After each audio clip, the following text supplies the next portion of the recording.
Can you recall for us in those early years of your career at the bar, maybe one particular notable case that you'd like to share with us? Well, you mean when I was a junior? Yes. Well, they were all notable, I think.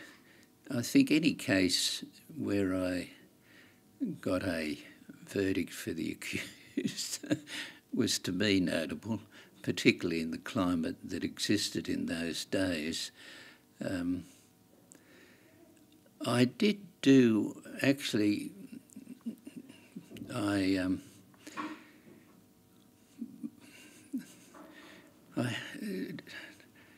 was a barrister who became a district court judge, Richard Harvey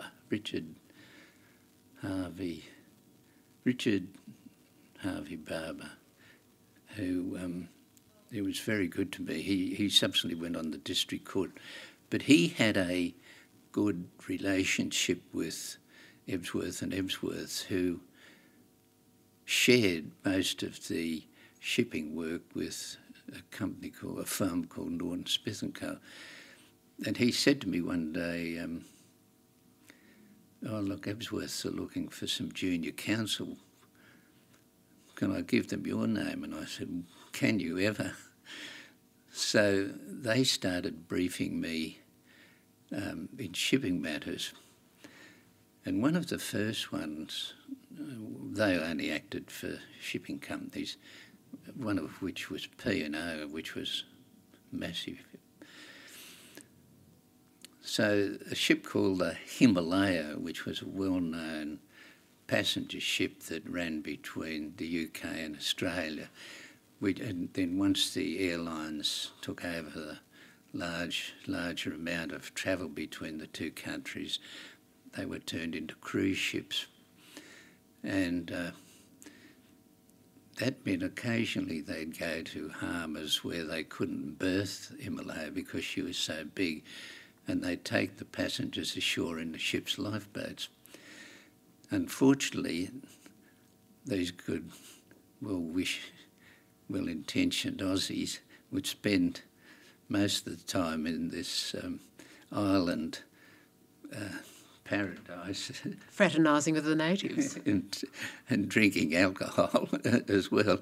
And by the time the lifeboats from the Himalaya were due to pick them up from the wharves, they were so inebriated they'd amuse themselves by throwing the essential apparatus for the safety of the lifeboat over the side.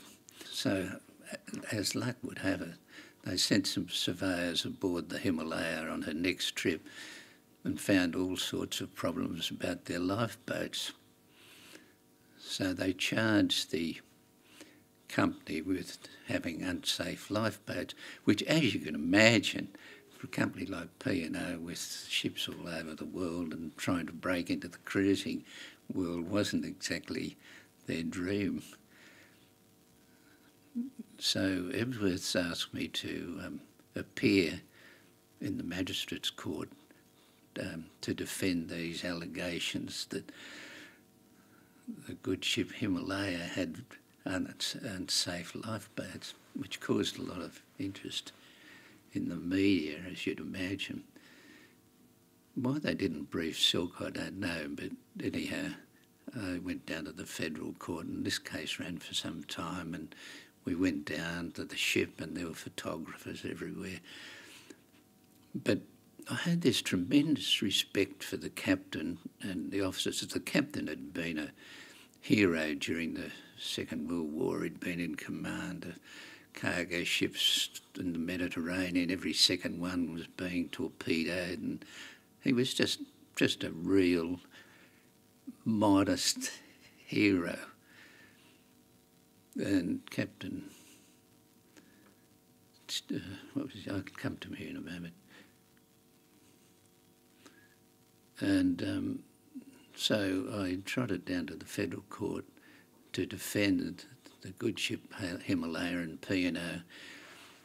I had done some other work for P&O, and I enjoyed working for them immensely. They had this tremendous sense of loyalty to the company and loyalty to everyone, and it was a very nice, they'd always say. So I think I'm allowed to say this because P&O is now owned by, P&O, as we knew it, isn't in shipping anymore. So I said to them, they used to all turn up with all their white uniforms and gold braid, and I said to them, you're in Australia now. What you need to do is to get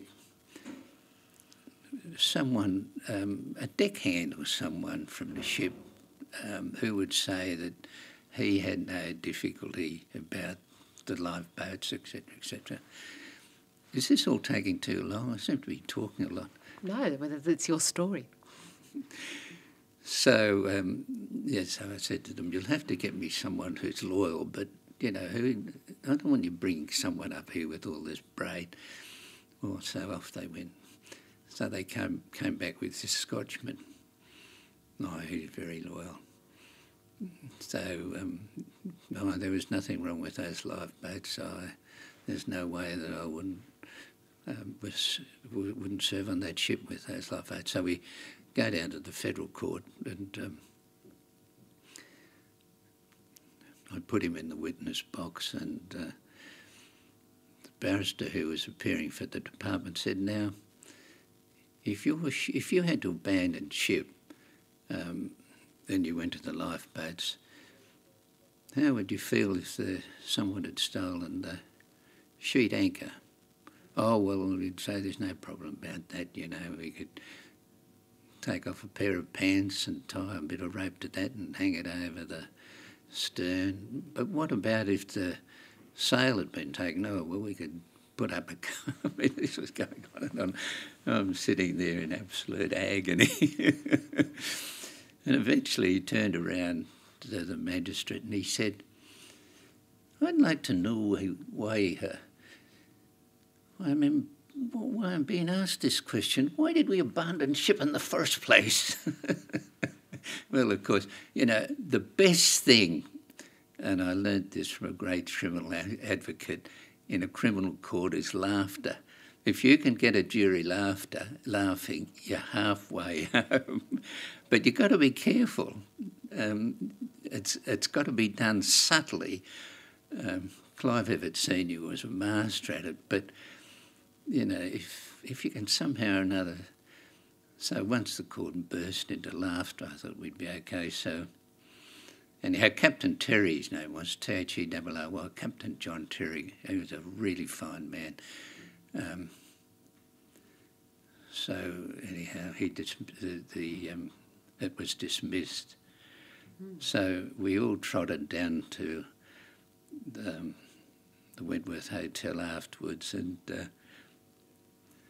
we're sitting there having a drink, and everybody's happy. And Captain Terry turned to me and he said, "What does case dismissed mean?" So I told him the good news, but I was very popular with P&O after that case because they felt very strongly about it. But anyhow, I love working for them because they had this tremendous sense of loyalty, and from the captain down to the lowest deckhand, they were great. And I did a few cases for them. I used to enjoy every one, and I had a good measure of success too, I'm pleased to say.